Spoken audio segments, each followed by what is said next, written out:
Hello friends. तो कैसे हैं आप सब। आज हम बात करेंगे द पैरेलल मूवी की। ये एक थाई हॉरर थ्रिलर मूवी है जो कि 2014 में रिलीज़ हुई थी। IMDb पर इस मूवी की रेटिंग है 5.2। अगर आप हमारे चैनल पर नए हैं तो सब्सक्राइब करें और बेल आइकन दबाएं ताकि हमारे लेटेस्ट वीडियोस की आपको सारी नोटिफिकेशंस मिलती रहें। चलिए शुरू करते हैं। मूवी की शुरुआत में हम देखते हैं कि एक सिंगल मदर अपनी बेटी मोबाइल के साथ अपने शॉप में बिजी होती है। थोड़ी देर के बाद वहाँ एक लड़का आता है जो कि उस दुकान को लूटने आया था। इनिशियली वो सिर्फ चोरी करने के लिए आया था, लेकिन जब ये लेडी उसे रोकने जाती है तो वो उन्हें जान से मार देता है। और ये सब कुछ वो छोटी सी बच्ची मोबाइल देख लेती है। ये लड़का किसी भी सबूत को नहीं छोड़ना चाहता था, इसलिए वो मोबाइल को मारने भी जाता है। लेकिन तभी मोबाइल की माँ उस पर हमला करती है और उसे मार डालती है, ठीक वैसे ही जैसे उसने उन्हें मारा था। ये असल में मोबाइल की मॉम नहीं थी, वो तो कब की मर चुकी थी। ये असल में उनकी आत्मा थी जो कि अपनी बेटी की मरने के बाद भी रक्षा कर रही थी और आगे भी करेंगी। इस हादसे से सब लोग हैरान हो जाते हैं। उसके बाद पुलिस को इन्फॉर्म किया जाता है। एक पुलिस ऑफिसर लीजिंग भी वहाँ पे आते हैं जो कि एक साइकिक थे। कोई ये बात समझ नहीं पा रहा था कि किसने किसको मारा, लेकिन लीजिंग ये बात कहीं ना कहीं समझ जाते हैं। जैसे ही मोबाइल की माँ की लाश को वहाँ से दूर लेके जाया जाता है, तभी वो सबको थ्रेट करती है कि अगर उसे उसकी बेटी से दूर किया गया तो वो सबको मार देगी। अब मोबाइल को एक ऑर्फनेज में डाल दिया जाता है, लेकिन इस हादसे के कारण मोबाइल अपने बोलने की क्षमता खो देती है। एट द सेम टाइम हम लोग एक यंग लड़की को देखते हैं एक इलीगल अबॉर्शन सेंटर में। उसका बॉयफ्रेंड उसे वहाँ छोड़कर भाग गया। इस लड़की का नाम होता है एमी। कुछ दिन पहले वो अपने परिवार और अपने बॉयफ्रेंड के साथ बहुत खुश थी, लेकिन जैसे ही वो प्रेग्नेंट हो गई सब कुछ बदल गया। जैसे ही वो प्रेग्नेंट हो गई, उसके बॉयफ्रेंड जिसका नाम ओम था, ओम उसके दूध में नींद की दवा मिलाकर उसे बेहोश कर कर यहाँ ले आया। एमी के मर्जी के बिना ही उसने अपना बच्चा खो दिया। जिस डॉक्टर ने एमी का अबॉर्शन किया था उसे अपना काम भी ढंग से नहीं आता था। उसने एमी का अबॉर्शन कुछ इस तरह से किया कि एमी अब कभी भी माँ नहीं बन सकेगी। इसके कारण एमी बहुत ज़्यादा ट्रॉमेटाइज हो गई। फिजिकल हेल्थ के साथ उसका मेंटल हेल्थ भी बिगड़ने लगा।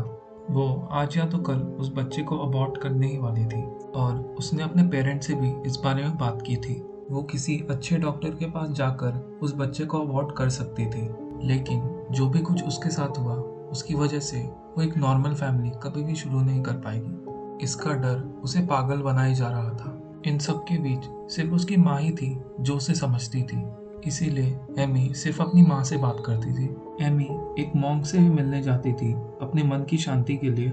कुछ महीने रिग्रेट में बिताने के बाद एमी खुद को एक दूसरा चांस देने का डिसाइड करती है। एमी की बेस्ट फ्रेंड का नाम है नैन। हमें पता चलता है कि नैन एक ऑर्फनेज में काम करती है। एमी जब उन बच्चों को देखती है तो उसे बहुत ज़्यादा दुख होता है। ये तो उनसे भी ज़्यादा अनफॉर्चुनेट है। इसी ऑर्फनेज में एमी की मुलाकात मोबाइल से होती है। नैन एमी को बताती है कि कैसे इस मासूम बच्चे ने अपनी माँ को अपनी आंखों के सामने मरते हुए देखा। मोबाइल को देखकर एमी को बहुत बुरा लगता है, इतना कि वो सपने में मोबाइल को देखने लगती है। एक दिन एमी मोबाइल को अडॉप्ट करने का डिसीजन ले लेती है। उसे ये नहीं पता होता कि इस लड़की के साथ क्या राज छुपा हुआ है। उसे ये भी पता नहीं होता कि मोबाइल के साथ उस ऑर्फनेज में क्या क्या अजीबोगरीब चीज़ें हुई होती है। हमें पता चलता है कि मोबाइल अभी तक उस ट्रॉमा से नहीं निकल पाई है और उसकी हालत कुछ ना कुछ एमी जैसी ही है। मोबाइल किसी से बातें नहीं करती, ना किसी को अपना दोस्त बनाती है। वो बस अपनी डॉल के साथ रहती है जो कि उसकी माँ ने उसे गिफ्ट किया था। सभी बच्चे उसे ऑर्फनेज में परेशान करते हैं, लेकिन एक दिन उन बच्चों को मोबाइल के पीछे एक साया खड़ा हुआ दिखता है। वो बच्चे इतने डर जाते हैं कि सीधे बीमार पड़ जाते हैं और बिस्तर पकड़ लेते हैं। वो साया असल में मोबाइल की मॉम थी और ये हादसा पहले भी कई बार हो चुका था। जितनी भी नर्सेज मोबाइल के साथ रूड बिहेव करती थी, उन सबको भी वो साया परेशान करता था। उस ऑर्फनेज में इस बात को लेकर पूरा दहशत फैल जाता है। फाइनली एक मीटिंग बुलाई जाती है ताकि इस इशू पे बात किया जा सके, जहां हमें पता चलता है कि एक नर्स रिजाइन कर रही है क्योंकि वो और इस भूतिया बच्चे को हैंडल नहीं करना चाहती। असल में वो नर्स मोबाइल से इतनी ज़्यादा नफरत करती थी कि उसे जाते जाते एक थप्पड़ भी मारना चाहती थी।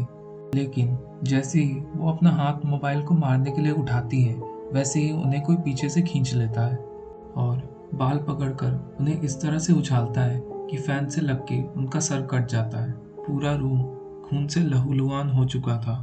थोड़ी देर के बाद वहाँ पे इन्वेस्टिगेशन होती है, जहाँ सब लोग ऑफिसर्स को इस भूतिया इंसिडेंट के बारे में बताते हैं, लेकिन उन ऑफिसर्स को इस बात पे बिल्कुल यकीन नहीं होता। पहले उन्हें लगता है कि ये ऑर्फनेज ही हॉन्टेड है, लेकिन बाद में उनकी चीफ उन्हें रात को इन्वेस्टिगेशन करने के लिए कहते हैं। इन सब के बीच सबसे ज़्यादा सफ़र मोबाइल कर रही थी। वो खुद को सबसे और ज़्यादा आइसोलेट कर लेती है। अब बाकी बच्चे उसके पास जाने से भी डरते थे, लेकिन नैन और उसके जैसी कुछ भली नर्सेस को उसकी चिंता अभी भी थी। उन्हें समझ में आ चुका था कि मोबाइल को एक माँ की ज़रूरत है। असल में मोबाइल को प्रॉपर केयर और प्यार की ज़रूरत है, ना कि ट्रीटमेंट की। तो इसीलिए एमी जब नैन से उसे अडॉप्ट करने के बारे में बात करती है तो नैन कुछ नहीं बोलती। एमी मोबाइल को घर ले आती है और उसका बहुत अच्छे से ख्याल रखती है, लेकिन मोबाइल अभी भी उस ट्रॉमा से बाहर नहीं निकली थी। नैन रेगुलरली मोबाइल की खबर एमी से लेती रही। नैन एक बार खुद एमी से जाकर पूछती है कि क्या तुम्हें मोबाइल को लेकर कुछ अजीब सा फील हुआ। एमी को अभी तक ऐसा कुछ भी फील नहीं हुआ था, तो इसीलिए वो ना कह देती है। लेकिन इसके कुछ दिन बाद से ही कुछ चीज़ें उसकी नज़र में आने लगती हैं। उसे ऐसा लगता है कि बाथरूम में मोबाइल के साथ और भी कोई लड़की है। अगले दिन रात को जब वो मोबाइल को सुला रही थी, तब उसे ऐसा लगता है कि दीवार के पीछे कोई लड़की खड़ी है, जो कि लाइट ऑन करने पर गायब हो जाती है। इन चीज़ों को कुछ दिन तक ऑब्जर्व करने के बाद वो घर में सीसीटीवी कैमरास लगवाती है। अगले सीन में हम उन पुलिस ऑफिसर्स को देखते हैं जो कि नर्स के केस की इन्वेस्टिगेशन अभी भी कर रहे थे। वो लोग इस केस के लिए बहुत मेहनत करते हैं, यहाँ तक कि रात में भी जागते हैं, लेकिन उन्हें कोई भी लीड नहीं मिलती। उस चीफ ऑफिसर को ऐसा लग रहा था कि इस हादसे का उस शॉपिंग मॉल वाले हादसे से कोई ना कोई कनेक्शन तो ज़रूर है। तो वो सीसीटीवी फुटेज चेक करने का ऑर्डर देते हैं। वहाँ हम देखते हैं कि मोबाइल अब एमी के साथ एडजस्ट होने लगी है। वो एमी से बात नहीं करती, लेकिन उसे अब पता था कि एमी उसका भलाई चाहती है और एमी बाकी नर्सेस की तरह रूड भी नहीं थी। अगले दिन एमी मोबाइल को लेकर एक डॉक्टर के पास जाती है, तो उसे वही क्लिनिक दिखता है जिसमें उसका अबॉर्शन हुआ था। वो इन्वेस्टिगेशन करने के लिए अंदर जाती है। इतने में एक चोर उसकी गाड़ी चुराने की कोशिश करता है। मोबाइल तो एक बच्ची थी, इसलिए वो कुछ नहीं कर पाती, लेकिन उसकी माँ उस चोर को वहाँ से डराकर भगा देती है। उस चोर की चीखने की आवाज़ एमी को आती है और वो भागती हुई गाड़ी की तरफ जाती है। उसके बाद उसे बहुत पछतावा होता है, क्योंकि उसने एक बच्ची को गाड़ी में अकेले छोड़ दिया। एक दिन एमी मोबाइल को घुमाने के लिए एक पार्क में लाती है, जिसमें से अचानक से मोबाइल कहीं गायब हो जाती है। एमी उसे ढूंढते ढूंढते थक जाती है। तभी उसकी मॉम एमी को गाइड करती है और मोबाइल तक पहुंचा देती है। इसका मतलब एमी और मोबाइल की मॉम दोनों ही मोबाइल की रक्षा कर रही थी। मोबाइल की लाइफ में तो सब कुछ ठीक चल रहा था, लेकिन हम एमी को डिप्रेस देखते हैं। वो हमेशा उस अबॉर्शन क्लिनिक और अपने अतीत के बारे में सोचती रहती है। वो कई बार क्लिनिक के पास जाती है, लेकिन क्लिनिक के अंदर जाने की हिम्मत अभी भी उसमें नहीं थी। एक रात को वहाँ से गुजरते वक्त एमी देखती है कि ओम एक नई लड़की को लेकर वहाँ जा रहा था। वो उस क्लिनिक के अंदर जाती है और डॉक्टर के ऊपर चिल्लाने लगती है, लेकिन इसका कोई फ़ायदा नहीं होता, क्योंकि वो लड़की अपनी मर्जी से यहाँ आई थी। उल्टा ओम उस पर चिल्लाने लगता है और उसे बेइज्जत कर कर बाहर निकाल देता है। उस रात एमी अपनी माँ को कॉल करके बहुत रोती है। अगर उसकी माँ यहाँ होती तो उसे इस हालत से निकलने में और आसानी होती। उसी रात को एक अजीब सा हादसा होता है, जहाँ ओम और उसकी गर्लफ्रेंड स्विमिंग करने जाते हैं। वहाँ ओम अपनी गर्लफ्रेंड के पीछे आ रहा होता है और एक बाथरूम में आकर पहुँच जाता है। उसे लगता है कि उसकी गर्लफ्रेंड उसके साथ मजाक कर रही है। तभी कोई आकर ओम के प्राइवेट पार्ट्स काट देता है। हर बार की तरह इस बार भी पुलिस इन्वेस्टिगेशन होती है, जिसमें ना तो पुलिस को फिंगरप्रिंट्स मिलते हैं और ना ही फुटप्रिंट्स और ना ही सीसीटीवी कैमरा में कुछ भी रिकॉर्ड होता है। तो पुलिस इस बात को देखकर श्योर हो जाती है कि या तो ये खूनी बहुत ही चालाक इंसान है, जो कि कोई भी एविडेंस पीछे रहने नहीं देता, या तो इस खूनी का कोई एग्जिस्टेंस ही नहीं है। अगली सुबह एमी खुद को उसके लिविंग रूम में पाती है। उसे कुछ भी याद नहीं होता कि वो कल रात कहाँ थी, और उसके गले पर खून भी लगा था। एमी बहुत ज़्यादा कंफ्यूज हो जाती है और धीरे से किसी से कहती है कि मुझे अकेला छोड़ दो। अपने मूड को ठीक करने के लिए एमी मोबाइल को लेकर और ज़्यादा बिजी रहने लग जाती है। वो डिसाइड करती है कि मोबाइल को अभी पढ़ाई में ध्यान देना चाहिए। एमी मोबाइल के लिए एक ट्यूटर को बुलाती है, लेकिन वो ट्यूटर बहुत ज़्यादा स्ट्रिक्ट होती है और एमी के एब्सेंस में वो मोबाइल को मारने लगती है। मोबाइल की मॉम उस ट्यूटर की अच्छी खबर लेती है। वो उसे ऐसा सबक सिखाती है कि वो ट्यूटर वापस कभी भी इस घर में नहीं आती। तो एमी ही मोबाइल को होम स्कूलिंग करवाने लगती है, लेकिन मोबाइल पढ़ना ही नहीं चाहती। उसकी मॉम एमी को बहुत ज़्यादा अग्रेसिवली पुश करती है, जिससे एमी को बहुत ज़्यादा ख़राब लगता है। वो मोबाइल के पास्ट के बारे में और उसके मॉम के मर्डर के बारे में सब कुछ ऑनलाइन पढ़ लेती है। अब उसे पता चल चुका था कि जो साया उसके घर में मंडरा रहा है वो मोबाइल की मॉम है।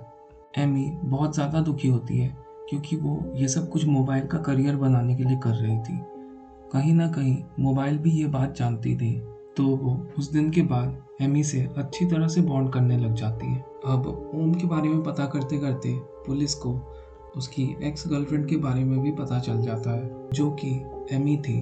वो लोग एमी के घर आते हैं पूछताछ करने और मोबाइल को देखकर उसे पहचान लेते हैं। वो लोग मोबाइल की मॉम को भी देख लेते हैं, तो इसलिए उनके मन में अब कोई शक नहीं था। वो लोग रेगुलरली एमी को फॉलो करने लग जाते हैं, जिसके कारण उन्हें उस क्लिनिक के बारे में जल्दी पता लग जाता है। दिन को तो वो लोग छुपकर अंदर नहीं घुस सकते, इसलिए उन लोगों ने रात का समय चुना उस क्लिनिक में रेड करने के लिए। लेकिन रात तक वो डॉक्टर वहाँ से निकल चुका था।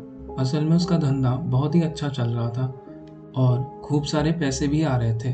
कुछ दूर आगे जाने के बाद उस लड़के पे एक लड़की हमला कर देती है। उस लड़के को अपने चारों तरफ बच्चों के रोने की आवाज़ आती है और काफ़ी सारे बच्चों की लाशें भी दिखती हैं। तभी वो लड़की उसके पास आकर उसके पेट में एक चाकू भोंक लेती है। जब वहाँ पुलिस पहुँचती है तो उन्हें सिर्फ उस लड़की की लाश मिलती है और हमें उस लड़की का जिसने उसे चाकू भोंका था उसका चेहरा सिर्फ एक पल के लिए अंधेरे में दिखाई देता है और हम देखते हैं कि ये लड़की एमी है। पुलिस उस लड़के के असिस्टेंट को फॉलो करना शुरू कर देती है, लेकिन उसकी मौत बहुत ही मिस्टीरियस तरीके से होती है। दोनों ऑफिसर्स को वहाँ पे एक लड़की की प्रेजेंस महसूस होती है, लेकिन वो लोग उसका चेहरा नहीं देख पाते।